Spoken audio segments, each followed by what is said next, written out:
je suis très heureux de faire cette présentation devant vous. Il est sous la direction du département de statistique et d'informatique par les professeurs Samira Khoulji et M. Aziz Mabrouk sur le thème le web sémantique, un nouvel outil pour les tisser.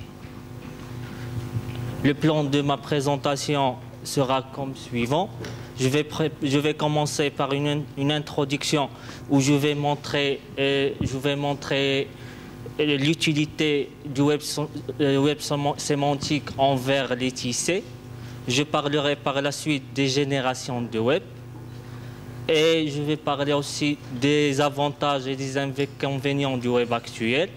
Et avant de faire une conclusion, je détaillerai le web sémantique. Alors, comme une introduction, on peut dire que sous l'expression web sémantique se regroupe un ensemble de programmes de recherche et de travaux variés dont les outils de recherche de données jouent un rôle important. Le web sémantique pourra fournir des services plus achevés à ses utilisateurs. Le fait de trouver l'information pertinente, la sélectionner et la réutiliser d'une manière flexible est important pour les chercheurs de l'information. D'après ces raisons, le web sémantique est regardé parmi les nouveaux outils pour les technologies de l'information et de la communication pour l'enseignement. Concernant des générations de web, je commencerai par le web 1.0. Là, on trouve que nous avons deux intervenants producteurs de l'information et le consommateur. D'où ici l'information est descendante, c'est-à-dire que le webmaster diffuse l'information et le consommateur ne peut que la lire ou bien le partager. Par contre, dans le web 2.0, nous trouvons qu'il y a des interactions entre les utilisateurs et on ne parle pas entre les consommateurs de l'information et les producteurs. Et les producteurs et les consommateurs peuvent aussi produire des informations et qu'il y aura un certain partage de l'information. Et dans le web 1.0, je tiens à vous rappeler qu'on trouve toujours des sites qui utilisent que le web 1.0, qui existent toujours.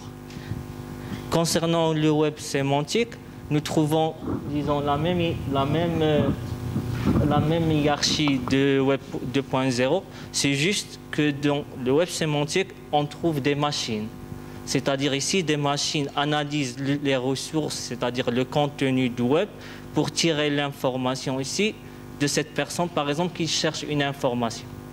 Et via des machines, des robots, ainsi de suite, des machines retiennent l'information et par la suite, ils l'affichent à ceux qui cherchent, aux chercheurs de l'information. Alors, le web sémantique est une extension du web actuel dans lequel l'information est munie d'une signification bien définie permettant aux ordinateurs et aux personnes de mieux travailler en coopération. Là, c'est Tim Berners-Lee qui l'a dit en 2001, c'est le cofondateur du web. Parmi les avantages du web actuel, nous trouverons plusieurs sites web. Qui dit plusieurs sites web, dit plusieurs ressources d'information. Et nous avons aussi plusieurs services comme chat, email, des groupes d'email, ainsi de suite. Parmi les inconvénients, c'est comment extraire l'information recherchée. C'est-à-dire, nous avons par exemple nous cherchons une information bien ciblée. Actuellement, ce que nous pouvons faire, c'est de taper ce qu'on va voir. Et par exemple, sur les moteurs de recherche, on va voir toutes les pages web qui parlent de ce sujet-là. Et à nous de lire tout le contenu pour tirer juste une seule information. D'accord? Et là, c'est toujours, nous parlerons de la nécessité d'une intervention humaine. D'accord? Pardon. Alors, le web sémantique, qu'est-ce qu'il fait? Il permet la gestion du savoir, c'est-à-dire le savoir est organisé en fonction de sa signification. Nous avons des outils automatisés par la machine pour la maintenance et la découverte du savoir. On va voir par la suite comment ça marche. Ici, je vais vous présenter l'architecture du web sémantique. Là, nous avons le niveau de nommage et adressage. Le niveau syntaxique se fait via XML. Et nous avons tous ces fils-là. C'est une nouvelle technologie de sémantique. Là, nous parlerons des RDF, des ontologies, ainsi de suite. Chose que je vais les mentionner dans les diapos suivants. Concernant la différence entre le web actuel et le web sémantique, nous avons le web sémantique, c'est un ensemble de documents. Par contre, le web sémantique, c'est un ensemble de connaissances. Le premier est basé essentiellement sur HTML. Par contre, l'autre est basé essentiellement sur XML et RDF. Via le web actuel, la recherche se fait par des mots-clés, c'est-à-dire par la syntaxe. Et ici, dans le nouveau web sémantique, ça se fait via des concepts. Ici, le web actuel, on l'utilise via des êtres humains. Par contre, le web sémantique, c'est des machines. Concernant RDF, c'est Resource Description Framework, c'est un modèle RDF et formellement défini par un triplet. On parlera du sujet, prédicat et l'objet. Le sujet représente voilà le modèle. Nous avons ici le sujet qui représente une ressource. Nous avons un prédicat, c'est une propriété qui fait une liaison entre un sujet et un objet. D'accord? Et l'objet, il peut être une ressource comme il peut être un littéral. S'il dit une ressource, c'est-à-dire il y aura aussi par la suite un prédicat et un sujet, et ainsi de suite. Je vous fais un exemple pour bien comprendre les choses. On peut dire qu'il existe plusieurs types de technologies dans le domaine du web sémantique, dont le RDF représente la base. Il est basé sur XML pour décrire les ressources. C'est un modèle de données pour les objets et exprime leurs relations. Voilà un exemple. Là, je le fais via c'est un exemple que je le fais qui part de ce forum. Par exemple, Anas participe au forum Educatank 2014. Le forum est organisé à Marrakech. Marrakech se situe au Maroc. Maroc est un pays d'Afrique. Afrique est un continent. Et le forum a choisi comme thème « Apprendre avec les écrans numériques entre défis pédagogiques et opportunités technologiques ». Alors, via cet exemple-là, je vais créer un RDF. On trouvera un participe au forum Educatank, est organisé à Marrakech, situé au Maroc. Ici, si vous voyez bien, le forum ici, il est devenu, si on revient ici, il est devenu un objet. C'est pour cela qu'on le met en cercle, d'accord? Parce qu'il a aussi un prédicat. Est organisé à Marrakech. Marrakech se situe au Maroc. Maroc est un pays Afrique. Afrique est continent. Et le forum a choisi ce thème-là. Maintenant, imaginons par exemple que nous avons plusieurs ressources sur Internet qui partent de ce forum-là. Et pour avoir, par exemple, le Maroc est un pays Afrique, je le trouve dans une autre ressource. Qui dit ressource, dit des documents, des documents sur le web. C'est-à-dire, chaque information se trouve dans un document varié, différent à l'autre. Et par exemple, je voudrais savoir, je vais poser la question dans un moteur de recherche qui utilise le web sémantique, où se trouve le forum du canton est organisé dans quel continent? Et là, via une propriété d'inférence qui fait une certaine logique pour faire des conclusions des synthèses entre les différentes ressources de RDF, on va trouver, il va savoir, via des robots bien sûr, il va savoir qu'il s'agit d'Afrique. C'est-à-dire pour passer de ce côté à cela, on utilisera des propriétés inférences. Là, c'est des robots qui le font. C'est pas l'être humain. Vous posez juste la question et vous aurez la réponse.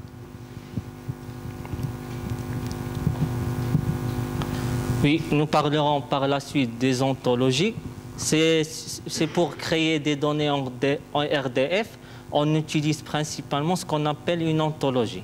Une ontologie est un ensemble structuré et formé de concepts permettant de donner un sens aux informations.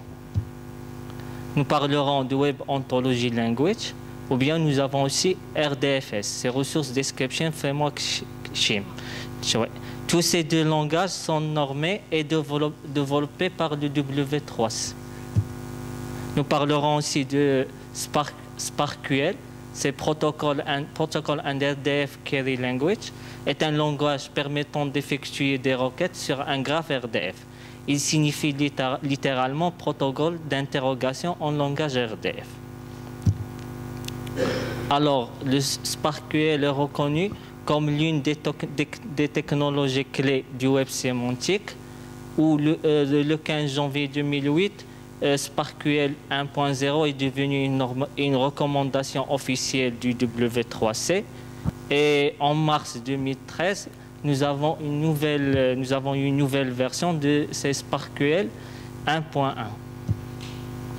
Nous parlerons aussi du URI, c'est Uniform Resource Identifier, et justement un protocole simplement et extensible pour identifier d'une manière unique et uniforme toute ressource sur le web. Il s'agit d'un aspect central de l'infrastructure. C'est pour cette raison que cet élément se trouve à la base de l'architecture en couche proposée.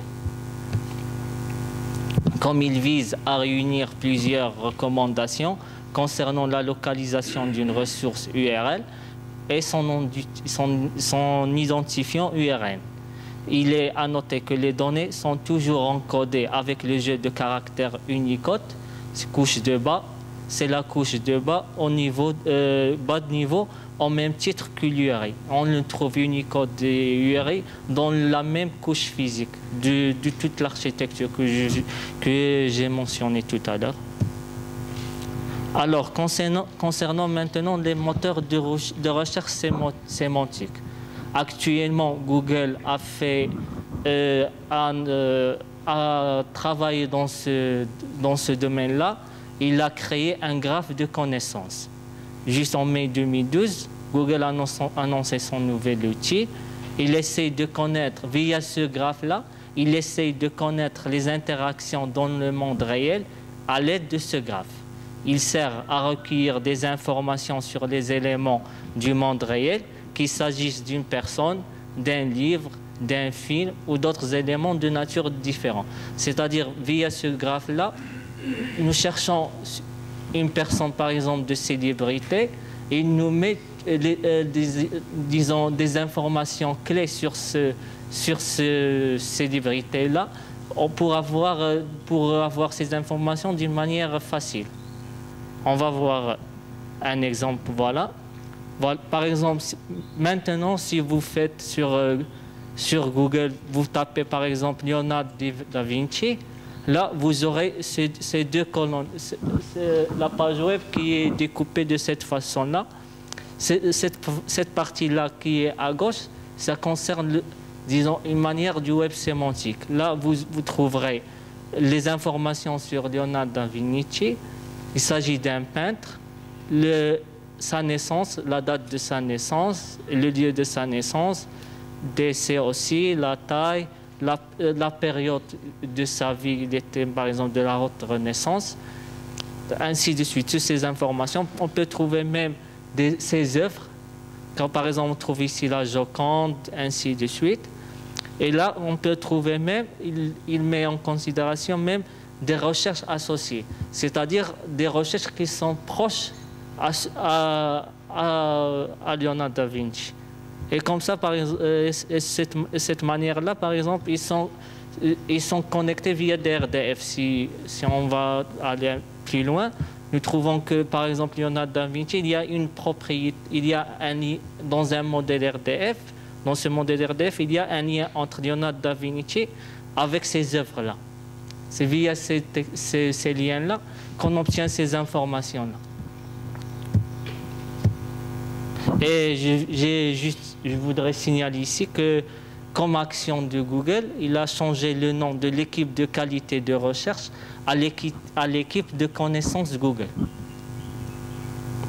Parce que dans le web sémantique, comme je vous ai dit, il parle de règles, des concepts et des ontologies, des connaissances. Par exemple, avant de terminer, je vais parler de Facebook. Facebook aussi, il a commencé à utiliser ces technologies-là. On parlera d'Open Graph Protocol, qui permet à n'importe quelle page web de devenir un objet riche dans un graphe social. C'est-à-dire chaque page sur Internet devient, disons, une partie de Facebook.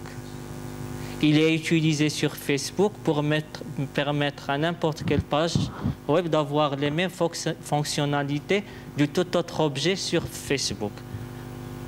Alors ici, un graphe est connu un ensemble de nœuds reliés entre eux. Il est une représentation de toutes les interconnexions que l'on peut avoir dans un environnement social pour partager des passions, du contenu, des conversations et des relations avec les autres. Par exemple, sur Facebook, nous avons cette application-là. Le fait de se connecter via cette application-là sur Facebook, et si jamais vous regardez une vidéo via cette application-là, dans votre graphe, c'est-à-dire dans vos informations sur Facebook, vous obtenez par exemple Killwatch, il est en train de regarder un tel film ou bien il est regardé un documentaire, ainsi de suite. Et ce graphe, il peut avoir même des choses que vous avez aimées, vos amis et ce que vous écoutez, ainsi de suite. Tout ce que vous faisiez sur le web, il le met dans un graphe, c'est-à-dire dans un modèle. C'est-à-dire comme ça, si quelqu'un il essaie de chercher des informations sur vous, il devient plus facile. On peut facilement avoir les informations.